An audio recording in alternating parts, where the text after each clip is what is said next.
It happened on a quiet Tuesday morning, the kind where even the birds seemed too lazy to chirp. I was mid-call with the county's Emergency Operations Center, checking on our overnight dispatch logs, when my console just went dead. No warning, no lag, just gone. Not the power, not the internet. The entire 911 emergency relay I managed for half the county flatlined. For 7 straight minutes.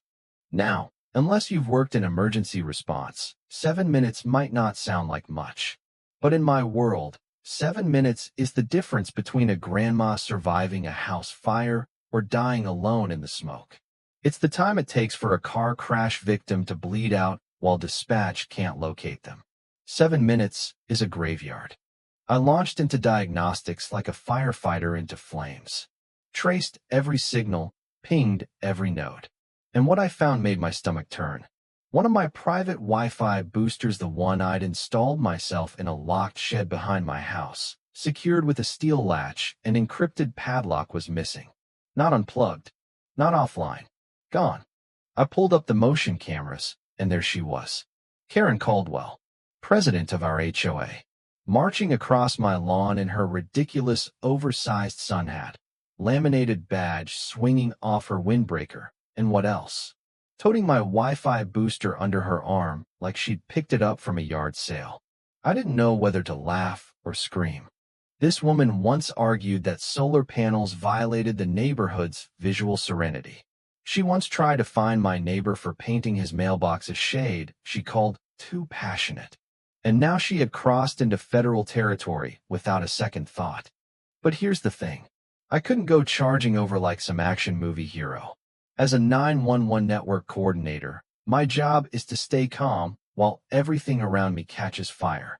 So I breathed, and I watched. I noted the time, downloaded the footage, and started planning. The very next morning, I walked into the HOA clubhouse like I was just another coffee-sipping resident. Karen was hosting one of her infamous brainstorming sessions, this one about digital equity in our community. I sat in the back, sipping lukewarm lemonade, pretending to scroll through my phone. She stood there bragging about her new community-wide mesh network idea, said she found a discarded booster behind someone's shed and figured it was trash. That's when I knew she had no clue what she'd actually done. What she had stolen wasn't just a Wi-Fi booster. It was a critical bridge node that routed encrypted emergency signals into our rural zone. Signals that now, thanks to Karen, were bouncing through her living room. I had to be strategic. I couldn't just report her for theft. I needed evidence she'd used it, that she'd integrated it. So that night, I pinged the booster's old MAC address. It pinged back from a home network named CareNet. She didn't even try to hide it. The arrogance was so absurd, I almost admired it. But what I saw next, that wiped the smirk off my face. The booster wasn't just on line 8, was relaying active pings from 2 local medical centers and our volunteer fire station. Every emergency call in that radius now passed through Karen's unsecured router. That meant if someone had the right tools, they could intercept calls, delay responses, even spoof distress signals. This wasn't neighborhood drama anymore. This was a homeland security issue in a cul-de-sac. So I called in an old friend, cybercrime detective, and probably the last person you want catching you with stolen tech. We devised a sting. She posed as a resident needing help setting up internet for her niece's online classes. Karen took the bait, led her into the garage, showed her a literal table full of boosters and routers like she was running a black market Best Buy. Some even had tags from county storm shelters. Karen sold her one, on camera, with a receipt, offered installation to for an extra fee. By the time Lana and I compiled all the footage, logs, and network traces, we had enough for a county-level investigation. But I wanted more. I wanted every HOA board member who backed Karen to see the truth crash down in real time. So I waited. Karen announced a wine and Wi-Fi night to showcase her new system. The whole neighborhood showed up, wine-drunk retirees, bored dads, nosy lawn enforcers. I sat in the back with a hidden packet sniffer app, just waiting. Right in the middle of her presentation, projector blazing, Karen gesturing at a flowchart full of nonsense. I triggered a synthetic emergency test through the 911 system. It should have taken 2 seconds to relay. Instead, thanks to CareNet, it took 42. A lifetime and a heart attack. Then I killed her network. Projector flickered. Phones dropped. Alexa speakers across the room started shouting, "Network error." Karen panicked. Blamed interference. Blamed the weather. Blamed everyone but herself. And that's when Lana walked in with 2 county officers.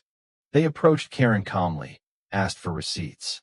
She laughed nervously, accused them of harassment, claimed she was building digital freedom.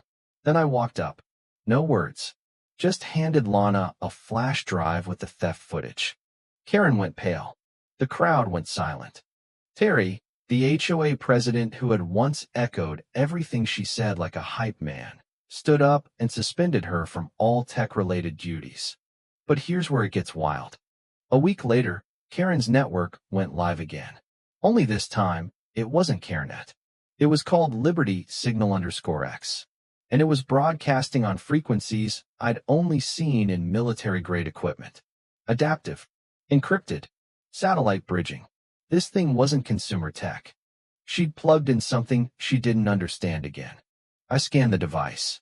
It wasn't just strong, it was connecting to routers all across the county. Schools, hospitals, even a fire command center.